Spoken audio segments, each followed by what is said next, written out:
welcome to Brown Girl Book Lover. I'm Leslie Ann Murray. Today we have Alejandro Varela, like umbrella, and we're talking about his short story collection, The People Who Report More Stress. A little bit about Alejandro. He is a writer based in New York City. His debut novel, The Tongue of Babylon, was published by Astor House and was a finalist for the National Book Award. He His work has appeared in Point Magazine, Georgia Review, Boston Review, Harper's, and Offing, among other outlets. Varela is an editor-at-large at Apogee Journal. He has a master's degree in public health. The People Who Report More Stress is his recent short story collection. Alejandro, which I love to say your name. Welcome. I love to hear it. Welcome to Brown Girl Book Lover. Thank you for having me, Leslie, and thank you so much for being a wonderful supporter of all of us writers and our work. We're very grateful. I speak collectively for all writers. We're very grateful. Thank you so much. Tell us about the People Who Report More Stress. So it's a short story collection. It's 13 stories, but the actual people who report more stress, I was very specific to include the word report, right? I didn't say it was the most stressed out people. I didn't say it was the people who encounter more stress. They may very well be. But I wanted to talk more or explore this degree of anxiety that comes with an experience of class jumping in the United States. And whereas all of my narrators, all of my writers for up until now have been class jumpers. What I mean by that are people who maybe started grew up working class or poor and now living sort of comfortable, possibly bourgeois lives, but middle or upper middle class. And so the concerns of life become different, right? Survival and struggle become different. But once you start in that hamster wheel, you don't really pop out of that. You don't get out of that hamster wheel in terms of how you process life and how you process the things around you. And so I have found that there's a lot to explore in the life of people who are financially comfortable, secure for the first time in their lives, but still operate in that survival mode. Okay, so all these fictionalized stories are a window to our reality. For example, in the story All Bullets Were Made in My Country, which I love the title and I love the story, the narrator talks about gang violence in El Salvador and as a ramification of the U.S. intrusion. And then El Salvadorians going to the U.S. and then getting deported, right? And it creates this hostile cycle. And why is it important to have these fictionalized stories, I guess, juxtaposed to this reality? Right. I think in part because I feel an urgency to have these conversations, and I don't think they happen enough. And when they do happen, they happen in very circumscribed spaces where people go. And I don't think people often pick up their fiction in the hopes of learning a little bit about U.S. imperialism as it relates to sort of a neurotic Salvadorian queer public health professor. But I believe the global and the personal go hand in hand, and they affect each other. They trickle down. Sometimes it's very direct. You could lose someone to that sort of extreme imperialistic violence, but also there's an internalization that happens that comes with having escaped militarism and colonialism, and then suddenly being dropped in the United States and seeing how much that affects who you are and how you behave.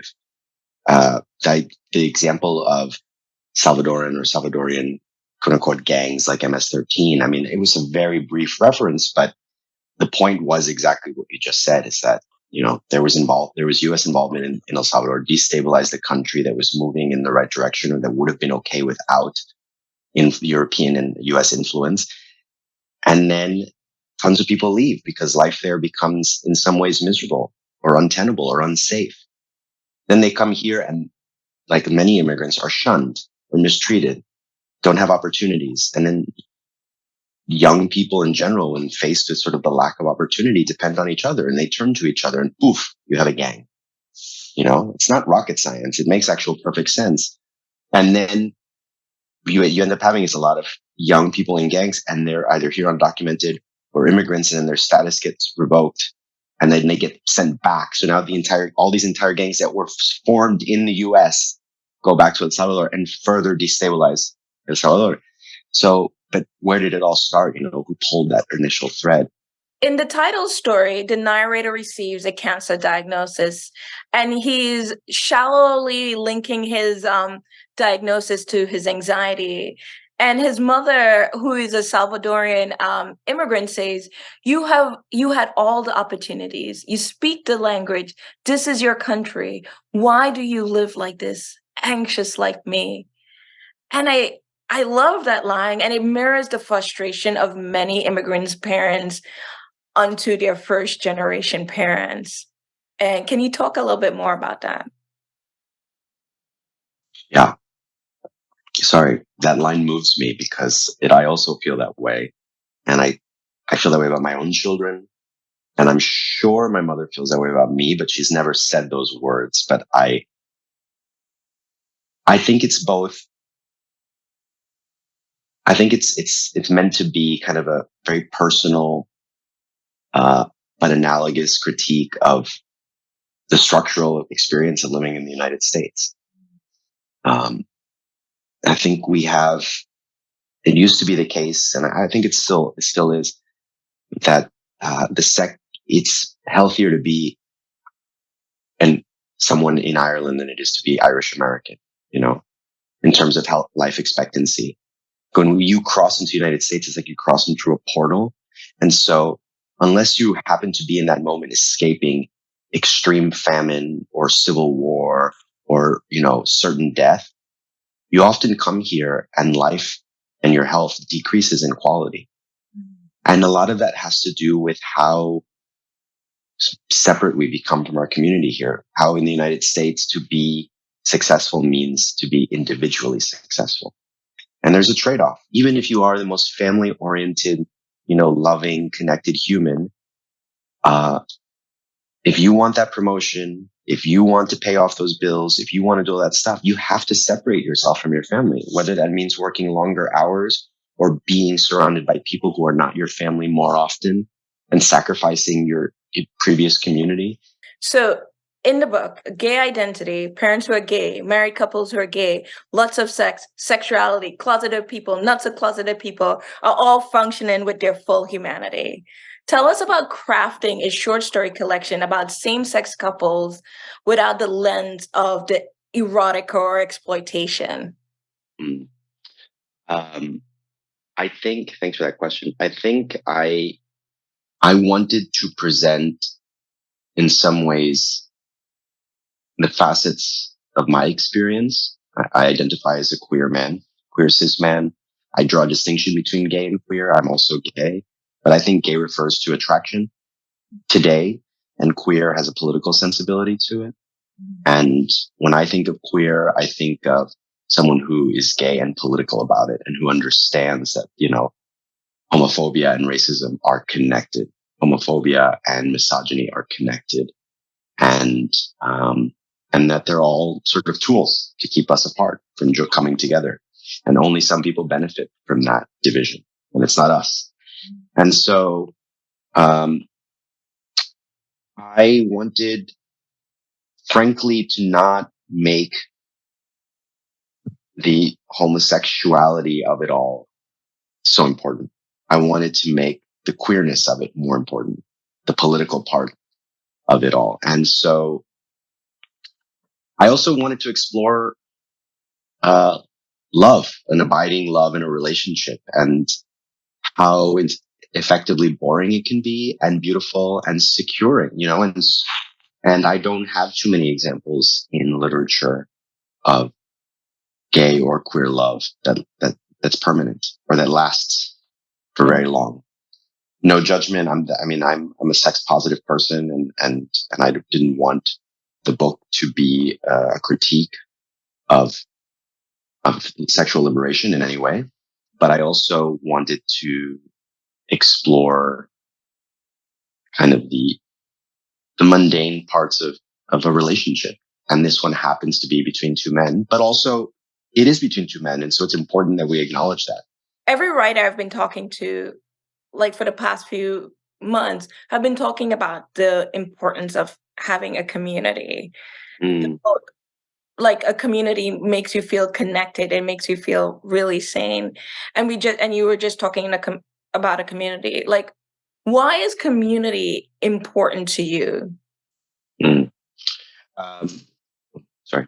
I believe, and I don't believe, I know that what the reason that I need people around me that I can trust is because they give me a sense of security.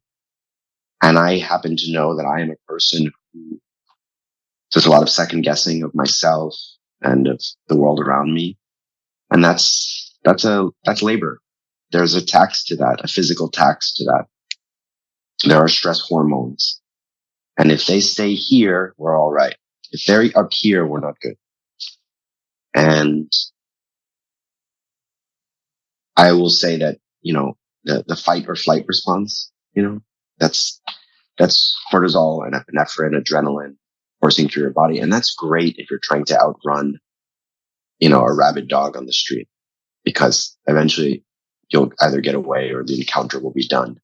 But if at every moment of your day, your cortisol and epinephrine or adrenaline are up here or higher than they should be, the rest of your body isn't working. Because when you walk down the street, you think that person's going to judge me and that person's judging me and that person is judging me, and they just cross the other side of the street and they're not sharing the sidewalk. And why aren't they making eye contact? Why aren't they saying hello? We're neighbors. And why, if all that stuff starts happening and it starts to be more than just a few times a day, and worse, after a while, you shut down as a person because you don't even want to think about those things. So now you're walking around with a scowl on your face, which I do sometimes, and really tense. And what you're telling yourself is, I don't care.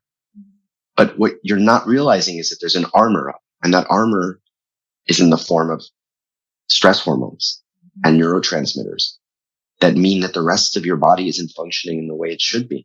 Last question. What Okay. are two takeaways you would like readers to get from reading The People Who Report More Stress?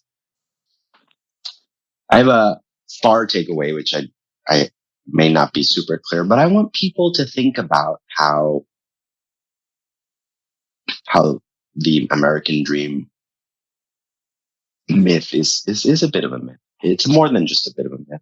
You can't have 330 million CEOs. So someone has to do the teaching and the cleaning and take out the trash and mow the lawn, and every one of us across. I'm not even going to say from top to bottom, because to me it's not a top to bottom thing. It's a spectrum, and it's parts of a functioning society. Every one of us should be able to live with dignity. And there's a stress. There's a stress to climbing. There's just a stress that doesn't disappear just because you have a bit more money in the bank account. And I think if we all realize that, like, it's not fun if everyone can't have some, maybe things might get better. But yeah, I write a lot. I think a lot of my writing comes from this place of, it's not fun if someone else is suffering. Even if I could shut it all, I could ignore everything and go on vacation, but I won't. It's really hard to enjoy things when the people around you aren't enjoying life as well. So I hope people always think a little bit about that when they're reading my work. Maybe not so clearly, but through examples, they sort of comes together. And then maybe I like a lot of the public health tidbits that I throw in there and studies that I cite. I would love it if people took a few of those home with them, just sort of thought, oh, okay, all right. And that's interesting, especially around stress and the effect of stress on the body. Yeah. Alejandro Yeah. Varela, thank you so much for joining me on Brown Girl Book Lover. This was just like the best conversation ever. I love talking to like really insightful and intelligent people. And, I just want you to know that we need your voice, and I'm so happy that you're blessing us with your voice. We need voices like you talking about these issues. So thank you so much. Thank you, Leslie, and my pleasure. And as I said before, I'm very grateful to you. Same here.